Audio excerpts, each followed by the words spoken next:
Oke, jadi saya masuk kepada bagian kedua, yaitu dekarbonisasi. Saya rasa saya nggak perlu ngomong di sini terlalu banyak tentang pentingnya kita melakukan dekarbonisasi, karena kalau kita tidak melakukan apa-apa, maka kita akan mencapai peningkatan temperatur sebesar 3 derajat Celcius di tahun 2050. Kita tahu bahwa negara-negara dengan protokol Tokyo, dengan COP yang dilakukan, itu sudah komit terhadap NDC. NDC itu adalah Nationally Determined Contribution. Sorry, Chief. Jadi kalau kita komit semua negara di dunia ini menjalankan NDC mereka, maka kita akan bisa hanya naik sekitar 2,4 derajat Celcius. Masih tetap terlalu panas. Dan untuk bisa turun ke 2,4 derajat sampai 2 derajat Celcius itu, kita mesti turun penggunaan karbonnya 7% per tahun. Itu sebuah jumlah yang menurut saya juga sangat challenging. Kemudian kalau kita mau yang hanya 1,5 derajat Celcius, maka kita harus turun penggunaannya 5,8% per tahun. Dan menurut saya itu satu hal yang sangat challenging. Jadi, tapi kita semua saya rasa udah perlu tahu kenapa perlu dilakukan dekarbonisasi, dan ini adalah target-target yang harus kita capai untuk bisa mencapai atau bisa memperoleh peningkatan suhu yang kita inginkan. Di Indonesia sendiri, sekedar sharing sama teman-teman sekalian, kita itu punya target untuk menurunkan karbon kita itu sekitar 32% di tahun 2030, dan di tahun 2060 kita inginnya udah netral, udah net zero. Itu unconditionally. Tapi kalau kita dibantu oleh negara-negara besar, karena kita dikasih uang untuk retiring dari PLTU misalnya, maka kita punya target bisa menurunkan hingga 43,2% karbon yang kita harapkan.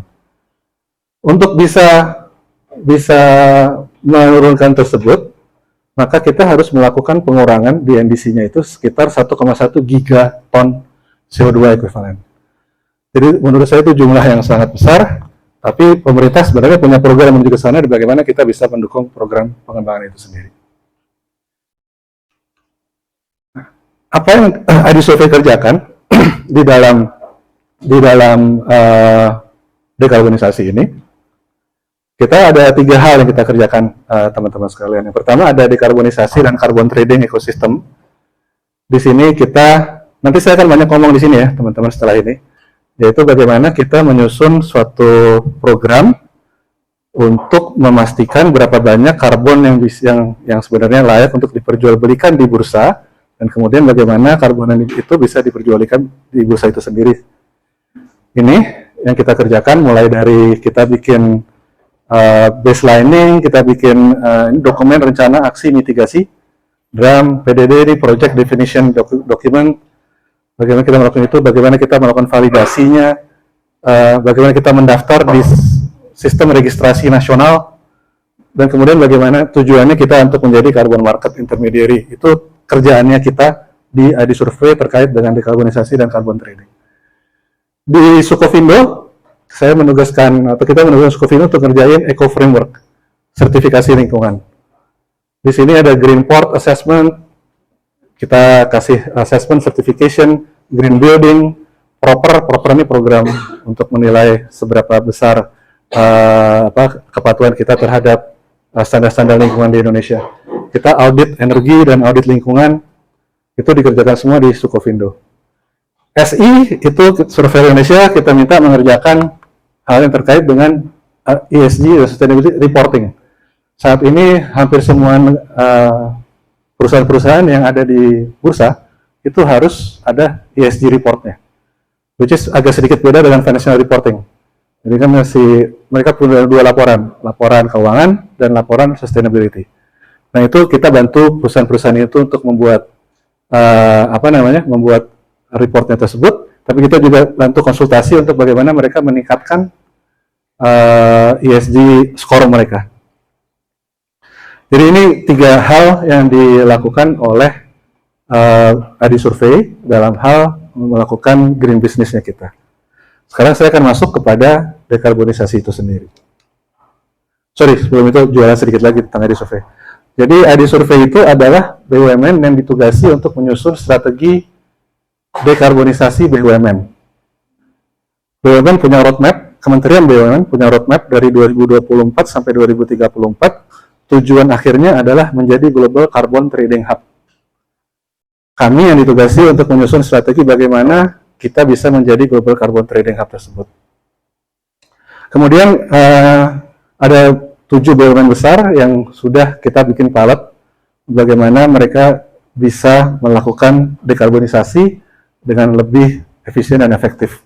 Jadi ini ada beberapa hal yang kita lakukan, kita jadi konsultan dekarbonisasinya.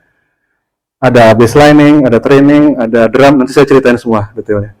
Ada audit, dan kemudian kita juga jadi konsultan itu sendiri di beberapa perusahaan-perusahaan BUMN. By the way, kita juga udah partneran dengan Verra.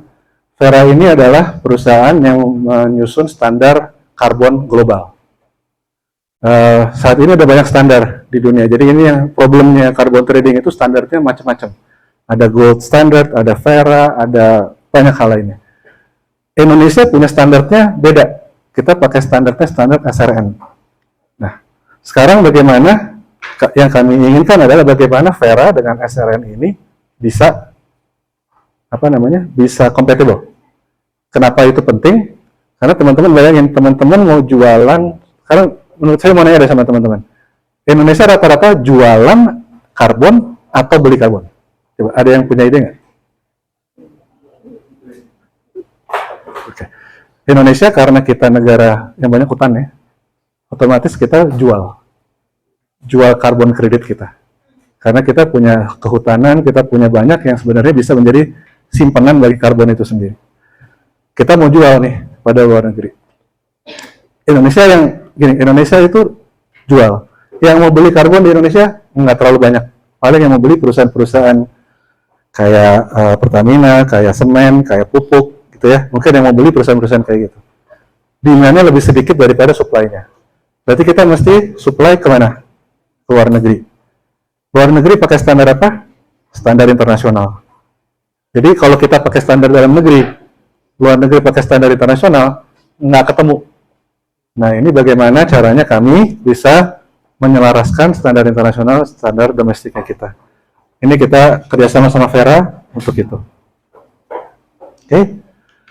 Sekarang masuk makin sedikit lebih teknis. Tapi ntar kalau tanya teknis, saya nggak bawa anak buah saya, biasanya anak buah saya yang nanya, jawab soal perhitungan-perhitungan ya. Tapi intinya saya coba mau cerita sedikit lebih teknis. Jadi perjalanan bagaimana sebuah perusahaan itu melakukan dekarbonisasi, teman-teman. Yang pertama-tama dia harus melakukan, ini yang sini Pak ya, yang paling atas ya. Kita harus ukur dulu karbonnya yang diemisi mereka tuh berapa. Itu kita sebutnya baselining. Berapa sih baseline-nya mereka? Dari situ kemudian kita identifikasi inisiatif apa yang mau kita lakukan untuk perbaikan program-program apa yang harus kita lakukan untuk bisa dapat pengurangan karbon itu. Dari situ kita siapkan targetnya. Dari targetnya, kemudian kita bikin dokumen rencana aksi mitigasi dan laporan capaian aksi mitigasi. Ini diverifikasi oleh kami. Baru setelah ini diverifikasi, karbonnya bisa dijual. Karena kan pada saat kita jual ke pasar, si pelaku pasar harus tahu, pembelinya harus tahu bahwa yang dijual itu memang benar segitu. Jangan sampai mereka beli, ada orang ngaku-ngaku jual 100 ton CO2, tapi ternyata realnya cuma 90. Nah, itu tugasnya kami untuk melakukan verifikasi. Oke. Kalau kita mau baselining, teman-teman, ini sharing lagi. Ada 3 skop emisi karbon. Skop 1 itu cuma di bisnis dia sendiri. Mungkin teman-teman udah belajar di sini, tapi saya ulang lagi sedikit. Skop 2 itu adalah yang terkait dengan pembelian emisi karbon diakibatkan karena dia beli listrik, dia beli steam, dia beli heat, dan hal semacam itu. Itu skop 2. Tapi skop 3 itu termasuk supply chain-nya. Jadi kita juga harus menghitung, waktu kita ditugaskan, kita harus menghitung supply chain-nya. Berapa emisi yang muncul karena bahan baku saya ditransportasikan. Ada truk, ada kapal, ada pesawat, berapa tuh emisi karbon? Saya sebagai direkturnya jalan-jalan, saya sebagai direktur supplier pergi business travel, berapa emisi karbon yang muncul dari situ? Employee jalan dari rumah ke kantor, berapa emisi yang dimunculkan dari situ? Ini semuanya untuk yang upstream, untuk bahan baku, dan juga untuk yang hasil produk akhir saya. Semua dihitung. Berapa emisi karbon yang indirect yang terjadi karena saya memproduksi sesuatu. Ya, ini gambaran kira-kira kayak gini.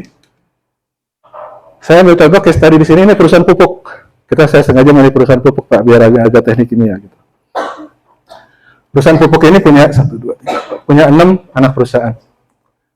Kita waktu itu diminta untuk melakukan baselining dari emisi mereka. Kita bagaimana metodologinya, kita hitung aktivitinya mereka seperti apa. Ada emission factor ini kita peroleh dari mana? Dari standar-standar yang saya sebut di sini. Kita peroleh mass emissionnya berapa, kemudian dikali dengan GWP. GWP ini adalah global warming potential. Teman-teman pasti tahu 1 CO2 itu ekuivalen dengan 1 ton CO2. Tapi berapa CH4 itu, metana itu ekuivalen dengan berapa ton CO2? Kalau saya emisi 10 ton metana, saya dapat berapa ton CO2 itu sebenarnya ekuivalen. Nah itu indeksnya ada di GWP. Jadi kita pakai angka GWP, ketemulah ekuivalen CO2 emisinya. Contohnya, skop 1-nya, karena ini perusahaan pupuk, kita ngeliatnya semuanya ini, dia 31,6 juta ton CO2 ekuivalen per tahun. Untuk skop 2-nya, karena dia nggak banyak, kan dia nggak beli heat, dia nggak beli steam, dan semuanya itu kan dikirim ke pabriknya dia sendiri, itu cuma 1,2 juta ton CO2 ekuivalen, dan skop 3-nya itu 27,8 juta ton CO2 ekuivalen. Sebenarnya gunanya apa? Kalau yang skop 1 dan skop 2 ini yang mandatory untuk kita pelajari. Skop 3 ini yang memberikan pengetahuan kepada si perusahaan pupuk ini berapa sumber emisi yang di luar kendali perusahaan. Jadi nanti ini juga diperlukan buat masukan bagi pelaporan mereka ke depannya. Step yang kedua, setelah kita tahu baselining-nya, kita bikin marginal abatement cost curve. Sumbu Y ini adalah berapa tambahan biaya atau penghematan yang dilakukan diperoleh kalau kita melakukan inisiatif. Sumbu X-nya itu adalah berapa banyak karbon yang dihemat. Untuk yang satu ini misalnya karbon yang dihemat adalah sebesar ini, dan dia ada penghematan yang dilakukan kalau dia melakukan program tersebut. Saya ambil contohnya, pabrik pupuk tadi. Dia melakukan penggantian teknologi pabrik di salah satu pabriknya dia. Karena dia melakukan penggantian teknologi ternyata lebih hemat. Biaya produksi lebih hemat. Maka dia ada penghematan biaya di sininya. Dan karbon yang dihemat atau karbon yang emisinya berkurang sebesar ini. Dia bangun soda ash. Soda ash barang apa namanya byproduct, kemudian sama dia bahan bakunya soda ash kan byproduct, kemudian dia olah lagi untuk bikin soda ash, dia dapat pemasukan, penghematan yang terjadi di situ karena dia dapat extra revenue. Itu karbon yang dihemat adalah sebesar sekian. Kemudian contoh lagi misalnya dia mau melakukan implementasi blue ammonia di salah satu pabriknya. Biaya itu muncul biaya yang cukup besar karena dia harus investasi pabrik blue ammonia. Nah, kemudian karbon yang dihemat banyak. MACC ini kita gunakan teman-teman sekalian untuk memilih program mana yang mau kita kerjakan. Kita kan lihat nih, ini biayanya sekian, penghematannya sekian. Saya punya target berapa? Saya punya target yang merah. Berarti saya mesti ngerjain yang, karena saya nggak mau semuanya biaya. Biayanya saya jumlahin sekian, saya dapat penghematan berapa, dijumlahin, itulah kira-kira gunanya si marginal abatement cost curve ini. Nah, dalam penugasan kita dapat bahwa si perusahaan pupuk ini bisa nurunin 4,5 juta ton CO2 ekuivalen. Dari dia tadi sekitar 30 juta ton CO2 ekuivalen, dia bisa turunin sekitar 10%. Dengan 9 inisiatif, dan kemudian si pupuk ini hanya memilih 3 inisiatif untuk dilanjutkan ke tahapan project planning-nya. Nah, tadi saya sudah sampaikan, dengan itu kita bikin peta jalan dan targetnya. Kita mau targetnya berapa, bagaimana kita menuju ke sana, roadmap-nya. Next. Kembali ke pupuk itu tadi, ke contoh yang pupuk tadi. Kalau dia tidak melakukan apa-apa, maka ada tambahan 14,5 juta ton karbon yang akan diemisikan oleh dia. Dia punya target menurunin 12,6 juta ton CO2. Jadi peta jalannya adalah ada program-program apa yang dilakukan untuk menurunkan emisi sebesar 9,7 juta ton CO2 tersebut. Ini standar-standar yang kita gunakan, saya rasa nggak perlu di ini, karena ini bisa kita baca. Ini kita ngitungnya seperti apa dari standar ISO dan dari SBTi ini sendiri. Oke. Nah, kemudian semua rencana tadi, proyek-proyeknya, inisiatifnya, itu semua dikumpulkan ke dalam dokumen rencana aksi mitigasi. Istilah kita DRAM. DRAM itu kemudian divalidasi oleh kami. Kalau yang ngerjain di sini BKI, di sini ngerjain Sokovindo. Kemudian ini diajukan kepada LHK. Kita daftar kepada SRN, Sertifikat Sistem Registrasi Nasional Pengurangan Emisi. Si SRN-nya ini di-approve. Dari sini kemudian setiap tahun dia mengeluarkan LCAM, Laporan Capaian Aksi Mitigasi. Nah, Laporan Capaian Aksi Mitigasi inilah yang merupakan dasar dari karbon kredit. Jadi nggak bisa semena-mena aja, saya mau punya program ini, saya punya karbon kredit sekian. Nah, itu mesti dituangkan menjadi satu program, di-approve dulu, divalidasi dulu, di-approve, kemudian diperiksa apakah benar sudah dijalankan, setelah dijalankan baru menjadi karbon kredit.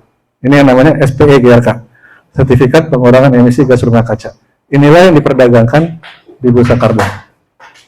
Itu ya teman-teman ya.